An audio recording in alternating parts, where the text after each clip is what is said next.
লাইফে ups and downs আসবে, that's part and parcel of everybody's life.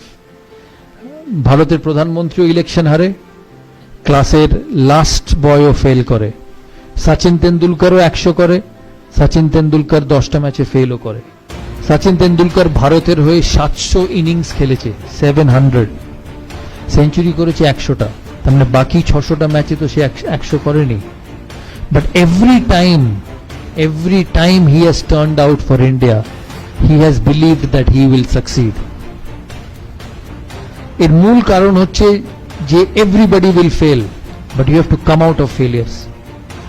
You know, there will be an exam in school, there will be a pre-semester exam in school where your results will not be good. Maybe you have not studied enough, but that doesn't mean যে পরের সেমিস্টারে তোমার যে results হবে that will not be good. It will exactly depend on what you do from that semester to the next semester.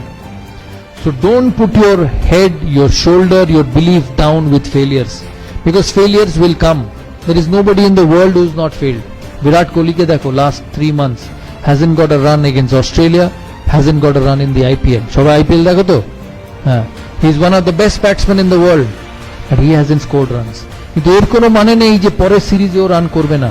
ও তখনই run করবে না যখনই ও নিজে বিশ্বাস করে যে ও রান করতে পারবে না। But if he believes that he will succeed and he works towards being successful, he will succeed. আমি অনিল কুম্বলের একটা ঘটনা বলি বিফোর তোমাদের কাছ থেকে প্রশ্ন নেবার আগে। 2003 সালে ভারত অস্ট্রেলিয়া যায়। 2003 সালে ভারত অস্ট্রেলিয়া যায়, সেখানে অস্ট্রেলিয়ায় 2টো স্পিনার নিয়ে যেতে চেয়েছিল ভারতীয় সিলেক্টররা। আমি যখন ক্যাপ্টেন আমাকে বলা হয় যে হরভজন সিং যাবে আর মুরলী কার্তিক যাবে। আমি ওই সময় জানতাম যে অনিল কুম্বলে যদি ওই ট্যুরে না যায়, অনিল কুম্বলের ক্যারিয়ার হয়তো শেষ হয়ে যাবে। And also I quietly believed that he was probably the best spinner in my team, but the best spinner is having an off time. So there are two ways to deal with it. Either you let him go and let a career get spoiled, or you put an arm around his shoulder and say, hey listen, I back you. আমি মনে করি যে তুমি successful হতে পারো, কারণ একটা মানুষ যখন বড় প্লেয়ার হয় বা একটা তোমাদের মধ্যে থেকে কেউ যখন 10 বছর বাদে, 15 বছর বাদে, 20 বছর বাদে সাকসেসফুল হবে, সে এতদিন ধরে যখন সাকসেসফুল হয়ে এসছে তার মানে তার অ্যাবিলিটি আছে, তার মানে তার ভালো জিনিস করার যে কোয়ালিটি সেটা আছে। কিন্তু কোনো মানুষের লাইফের গ্রাফ এক থাকতে পারে না। It cannot be the same.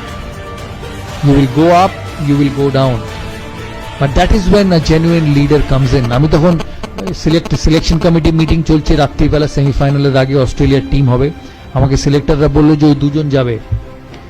আমি মিটিংয়ে ঢোকার আগে জনকে বলি যে অনিল কুম্বলেকে যেতেই হবে অস্ট্রেলিয়া, কারণ ও যদি না যায় his career will come to an and.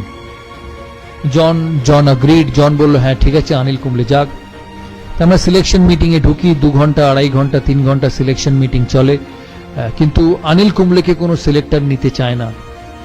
আমি মিটিং শেষ হবার আগে অবধি বলি যতক্ষণ না অনিল কুম্বলের নাম এই খাতায় লেখা হবে আমি এই মিটিং ছাড়বো না। অনেকক্ষণ তর্কাতর্কির পর সিলেক্টররা বলে ঠিক আছে তুমি ভারতীয় টিমের captain, you are the captain of the side, I give you what you want. কিন্তু ভারত যদি ভালো পারফরমেন্স না করে অনিল কুম্বলের আগে তোমার চাকরি যাবে। টিম সিলেক্ট হয়, অনিল কুম্বলে অস্ট্রেলিয়া যায়। অনিল কুম্বলে 5th টেস্ট সিডনিতে, লাস্টে, যেটা স্টিভ বল লাস্ট টেস্ট, তোমরা সবাই দেখেছো হয়তো, স্টিভ বল লাস্ট টেস্ট, ভারতকে 7 উইকেট নিতে হবে টেস্ট ম্যাচটা, সিরিজটা জেতার জন্য। আমার সকালে অনিল কুম্বলের সঙ্গে দেখা সিডনি মাঠে ড্রেসিং রুমে। আমি অনিলকে গিয়ে জিজ্ঞেস করি যে Anil, this is one of the biggest days in Indian cricket, কারণ ভারত অস্ট্রেলিয়ায় গিয়ে অস্ট্রেলিয়াকে কোনোদিন হারাতে পারেনি, and we have a chance of beating them. তখন আমি বললাম what should I do, 90 over সারাদিনের খেলা, আমাকে 7টা উইকেট নিতে হবে, এরপরে সিরিজ শেষ, how do I go about. আমাকে একটা কথা বললো যে তুমি you worry about the 45 overs from the other end and I will look after the 45 overs from this end, because he is such a champion. Anil Kumble আমরা ওই সিরিজে এত ভালো খেলি, আমার এখনো মনে আছে অস্ট্রেলিয়াতে যখন 5th টেস্টের পরে সিডনি, এরা মিডিয়া রুম এত বড় ছিল, আমি মিডিয়া রুমে ঢুকি, মিডিয়া কনফারেন্সে আমি হঠাৎ ঢুকে দেখি শুধু হাততালি। আমি অবাক হয়ে যাই ফার্স্টে যে কেন এত হাততালি দিচ্ছে, কি কারণ। অস্ট্রেলিয়ার এক মিডিয়া আমাকে বলে যে we are extremely proud of the Indian team, যে লাস্ট 15 বছরে অস্ট্রেলিয়ান ক্রিকেট এত শক্ত ছিল যে কেউ কম্পিট করেনি। You are one of the only side who not only competed but you beat us at home. আর এটা পসিবল ছিল because of Anil Kumble. He finished as the highest wicket taker of the season, and ওই বছর Anil Kumble 75টা wicket পেয়েছিল, যেটা ওর কেরিয়ারে কোনোদিন পায়নি। এই কথার মানে হচ্ছে যে even a champion, even the best will go down, even the best will have tough times.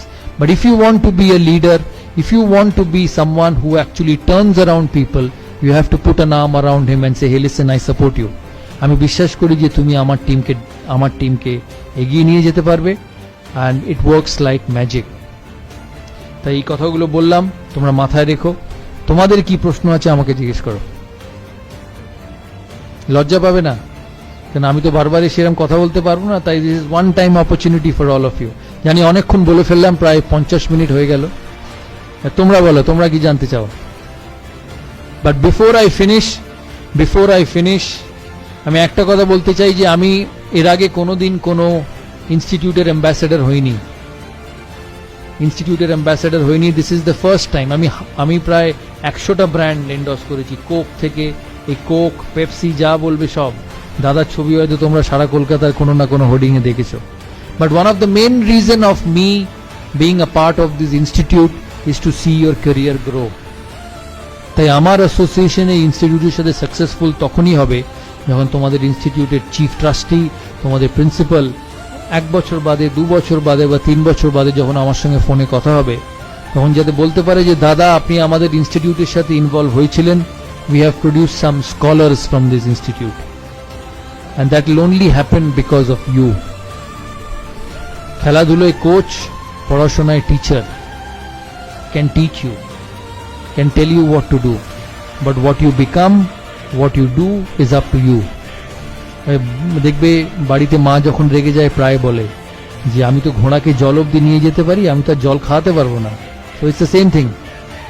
টিচাররা পড়াবে, কোচ তোমাকে বলবে কি ঠিক করতে হবে, কিন্তু ভালো কি খারাপ, brilliance will only be obtained by you. তাই এখানে তোমরা হচ্ছ দ্য মোস্ট ইম্পর্ট্যান্ট। আমি তোমাদের চিফ ট্রাস্টিকে আমি রিকোয়েস্ট করেছি যে আমি অ্যাটাচড হয়েছি এখানে। All what I want is a great environment for students to study, a great environment for students to showcase their talent and become the best. কিন্তু এই এনভায়রনমেন্টটা ধরে রাখার যেমন ওনাদেরও কর্তব্য, তোমাদেরও কর্তব্য। কারণ মনে রাখবে এই ইনস্টিটিউটটা ইজ ফর ইউ। এই ইনস্টিটিউট থেকে তোমাদের চিফ ট্রাস্টি বা মালিক ডিগ্রি নিয়ে বেরোবে না, ডিগ্রি নিয়ে বেরোবে তোমরা। So this institute, this facility is for you to make the most of it and become one of the most successful people one day. Thank you.